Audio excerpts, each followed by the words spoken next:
vem um caso, vou resumir para vocês em 5 minutinhos, acho que até menos, o que está acontecendo lá para a gente trazer. Os dois se conheceram em 2009, ele com 46, ela com 23, casaram-se oficialmente em 2015, um ano depois, ela com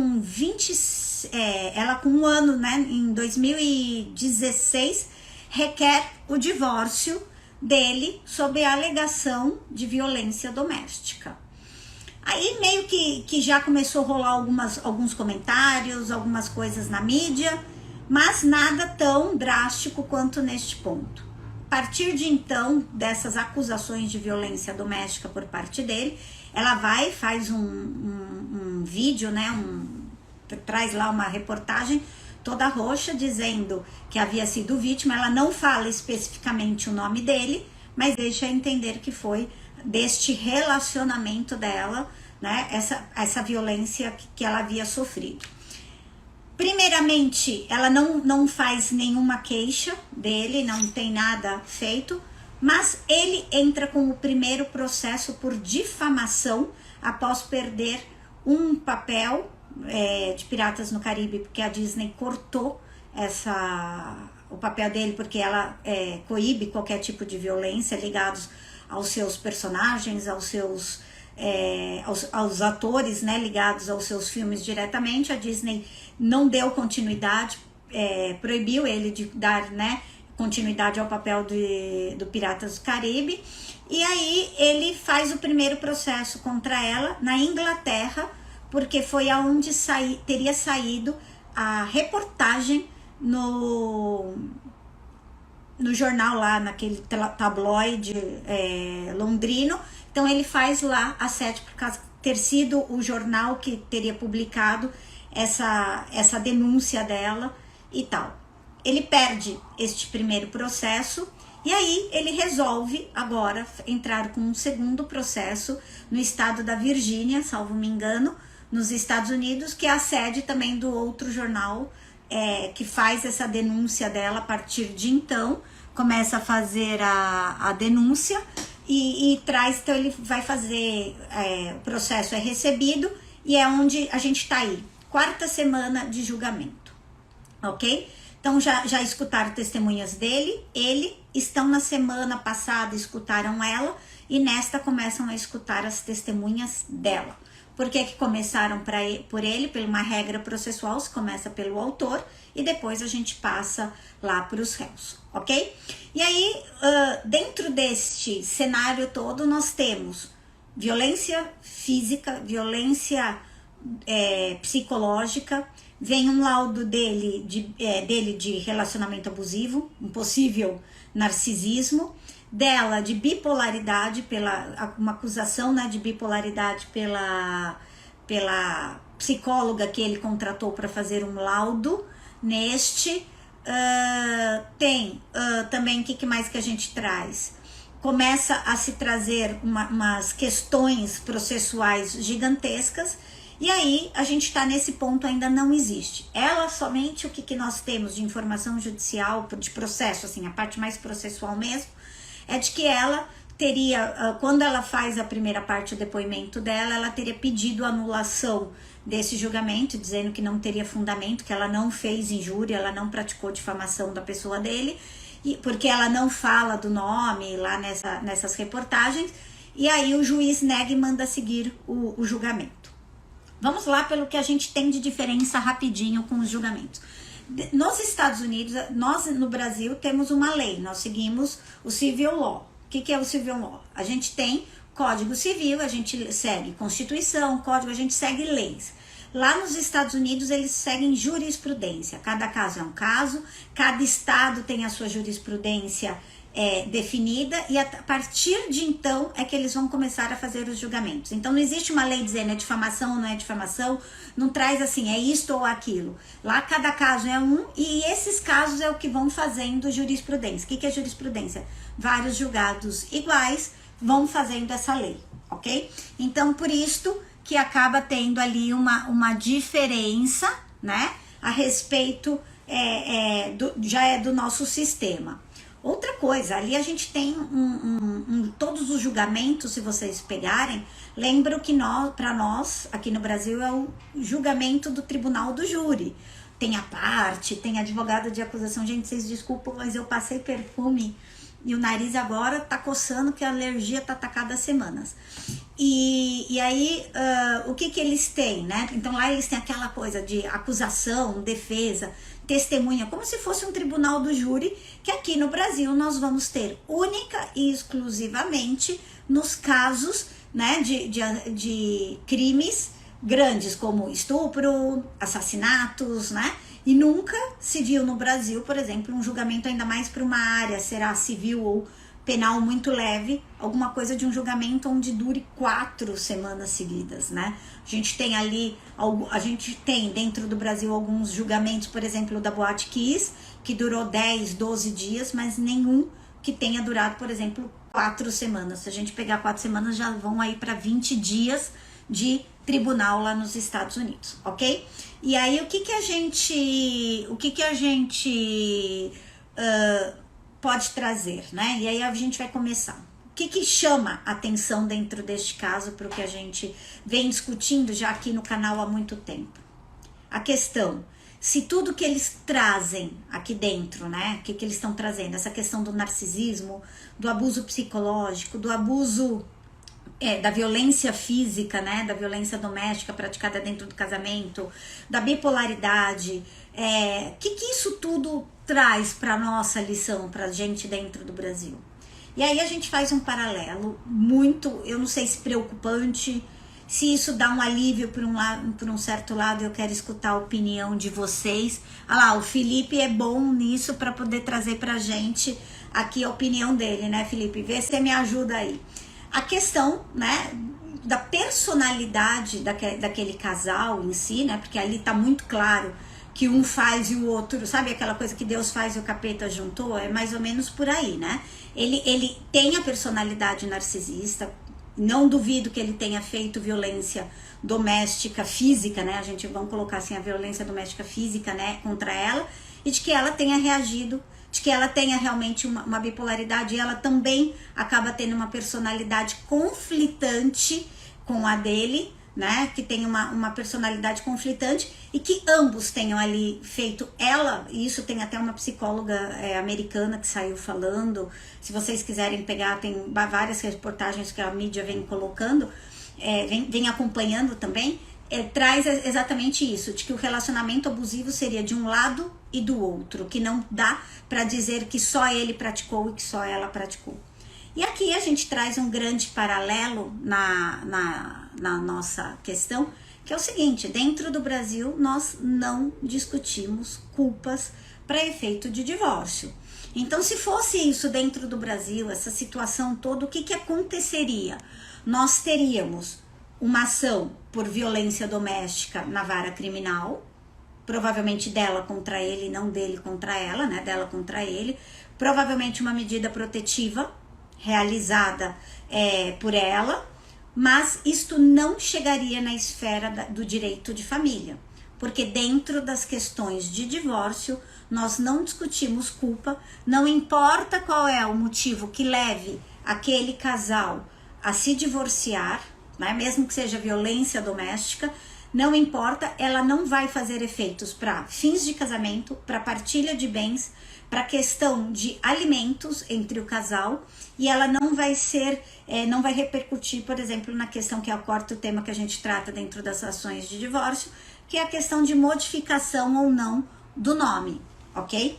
Nós vamos ter, onde que a gente começa então a discutir essa questão da violência física, da violência psicológica? Aqui no Brasil só tem uma maneira, que seria simplesmente dentro da ação de guarda, num reflexo que mais feitos na relação de conjugalidade do que na relação de parentalidade, porque aquele casal pode ser bombástico entre eles, eles podem praticar violência psicológica entre eles, eles podem fazer existir uma violência, por exemplo, física, vou colocar, né, do marido contra a mulher ou da mulher contra o marido, mas que não atinja, por exemplo, as crianças.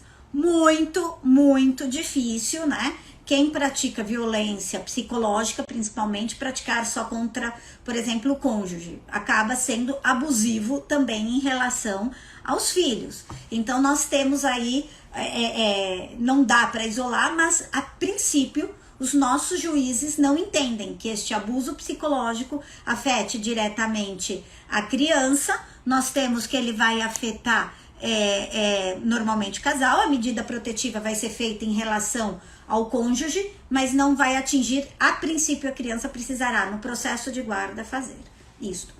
Uma das coisas que eu, Ana, estou tentando trazer a tese, e eu vou fazer a tese agora através de um caso que está entrando aqui no escritório, é a respeito, tentar diagnosticar, mesmo no processo de divórcio, ver isso, Mônica, ver o que você me fala, se você entende isso ou não. Beijo pra você, viu, querida? Ver se você entende também isso. A violência financeira, né? A violência, o abuso financeiro como forma de colocar alimentos para aquela cônjuge. Por que isto, né? Por que eu tô tentando fazer? Porque justamente a necessidade dela advém de um patamar muito distante do que ele ganha e do que ela ganha, né? E ele usa realmente o dinheiro para humilhar, para manter ela afastada. Ele mantém ela dentro de casa ainda, o relacionamento teórico dentro de casa. Para quê? Para que ela não saia e entre com pedido de alimentos.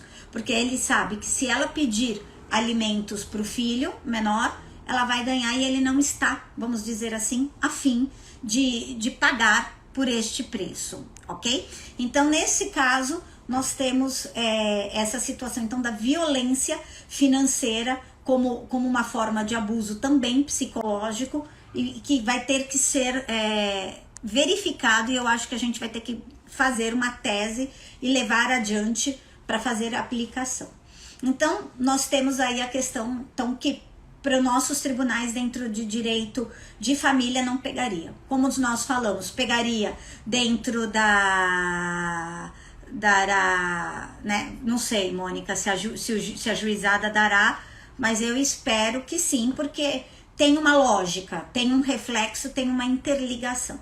E aí a gente tem, então nós teríamos o reflexo desse abuso, né, desse narcisismo praticado na esfera da violência doméstica, provavelmente que dentro da violência faz o afastamento, né, como que eu falo? Meu Deus, fugiu a palavra. A medida protetiva, e a violência doméstica encaminha para onde? Para a esfera criminal.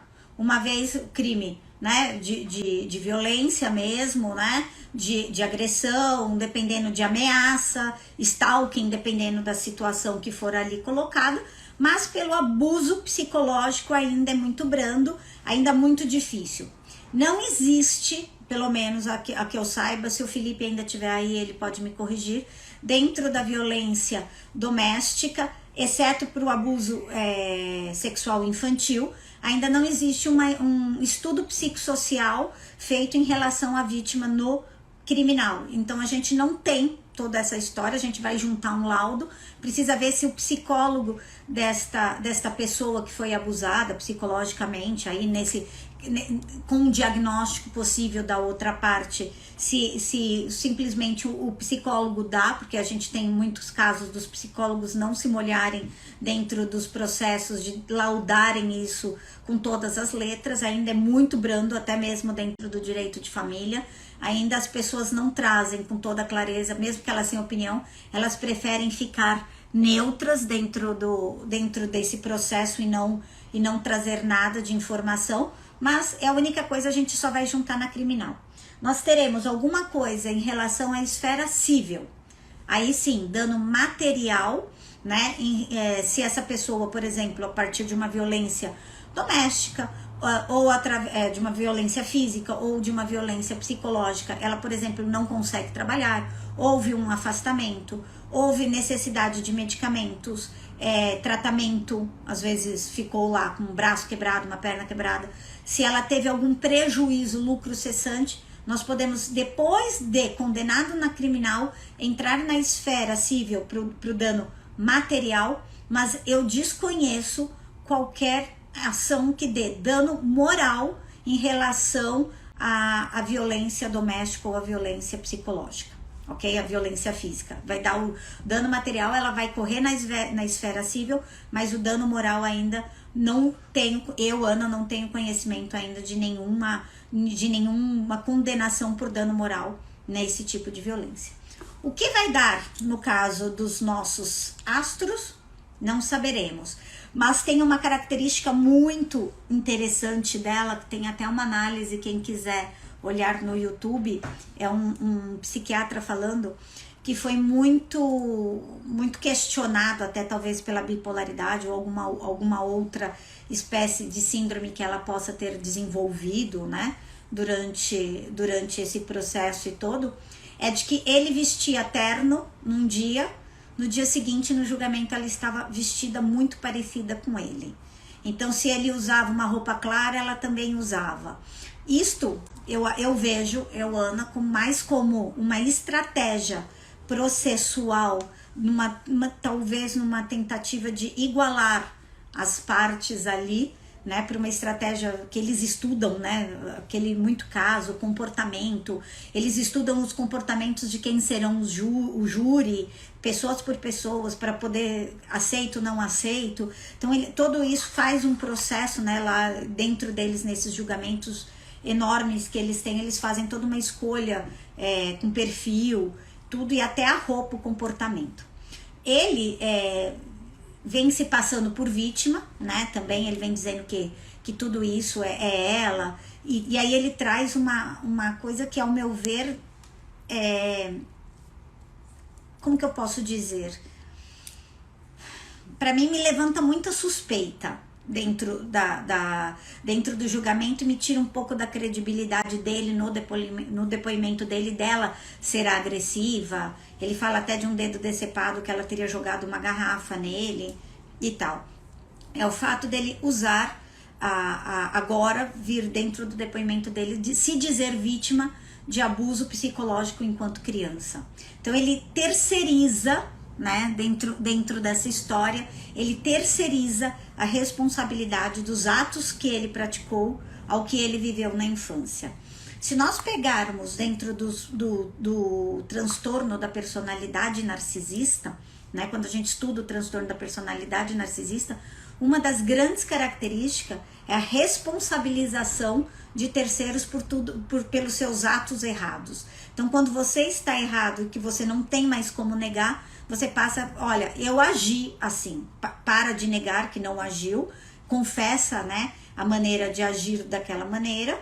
Sim, eu fiz, não vou dizer, pratiquei violência psicológica ou até mesmo violência física, mas eu fiz isso porque eu fui abusado quando criança. Então, para mim, dá um traço ali da personalidade dele, pode ser uma estratégia processual gigante da defesa, né, para tentar sensibilizar o júri, a parte contrária, até o juiz mesmo, para a sentença.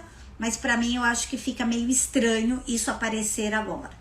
Ele tem, para mim, tem algumas características do relacionamento, já provavelmente já dar característica de que iria partir para um abuso, uma diferença muito grande de idade, ele ser declaradamente, né, viciado, né, em álcool, no caso, questões de ciúmes, né, dele com ela, personalidade entre ambos, e aí a gente nunca vai saber, não vou defender nenhum lado nem o outro, se ela realmente atirou nele alguma coisa, se foi legítima defesa, se quem começou o quê, mas que está claro, como nós várias vezes já comentamos aqui, de que o abusado muitas vezes se torna abusivo numa reação àquilo que ele vem vivendo, ok? O que mais que eu posso trazer para vocês dentro dessa história? Aqui dentro do Brasil, cada vez mais diagnosticado a questão dos relacionamentos. Ainda vem, você sabe, né, por várias questões, e eu respondi uma entrevista essa semana que a pessoa me perguntou como nós podemos, onde que nós sabemos, né, que nós estamos dentro de um relacionamento abusivo. A gente tem que primeiro aceitar Segundo, nós temos que procurar ajuda, né? E como que você vai saber isto? Na menor desconfiança, a gente acha material através de sites, através de internet. Hoje tem uma vasto material, tudo isso muito claro e como que eu posso dizer? Não é bem claro, vem muito mais evidente desde 2020 com a classificação do feminicídio, com a lei do stalking. Isso tudo a gente consegue diagnosticar melhor, mas muitas vezes o principal diagnóstico de que você está dentro de um relacionamento abusivo vem dentro da sua terapia, quando você está já tendo um acompanhamento psicológico. E muitos pacientes levam mais que 2 anos para conseguir criar forças e sair de um relacionamento desse tipo. Então é procurar ajuda. Quem diagnosticar que uma irmã, volta a falar, uma irmã, uma amiga, um conhecido, né, alguém do trabalho, muitas vezes, né, do trabalho, ou algum conhecido está, né, uma conhecida está vivendo um relacionamento abusivo, dê apoio, pergunte para a pessoa sem julgamento no que você pode ajudar, sem que haja ali uma cobrança, porque normalmente a pessoa tende a voltar. Fica para quem não assistiu Made, né, que é aquela série que está na Netflix, ela foi muito comentada ano passado. Ela é surreal para quem vê os relacionamentos. Nós sabemos que quem vem de relacionamento abusivo, não é que está fora o que o Johnny Depp falou de eu vivi um relacionamento abusivo desde criança. Eles são realmente, eles perpetuam ao longo, eles fazem os ciclos, né? Quem viveu isso na infância acha que é normal, vai viver isto na fase adulta, vai achar que é normal estar sofrendo, vai achar que é normal fazer este relacionamento abusivo também. Então, fica aí a dica de assistir Made, para quem não assistiu.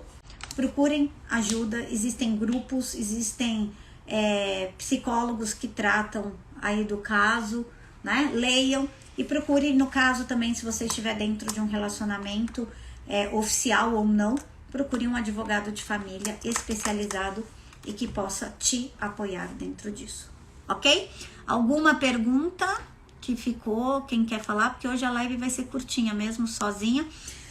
Eu não sei se será na próxima semana ou daqui 15, traremos uma questão bem legal também, vai ser com companhia, não quero adiantar o tema, mas vem coisa boa aí pela frente na nossa próxima live. Algum comentário, alguma coisa? Se não, vou desligar. Ok? Vocês, quem não nos segue, nós estamos no Insta, Face, YouTube, todas as nossas lives ficam salvas, conteúdos diários, ok? A respeito de direito de família, curiosidades. Quem precisar, entre em contato pelas redes sociais, LinkedIn também, tá bom? Beijo, boa semana para todo mundo e até a próxima.